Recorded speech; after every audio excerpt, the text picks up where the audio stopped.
How to fix Windows Update error. Hello everyone, this is Sabrina here to help you today. So without any further ado, let's get right into the video. First, simply go to your Start menu, then go to Settings. Before updating, make sure you have sufficient memory in your device. After that, go to Windows Update.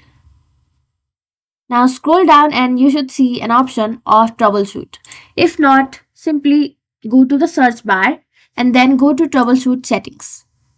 After that, go to other troubleshooters and scroll down and then you will find an option of Windows Update.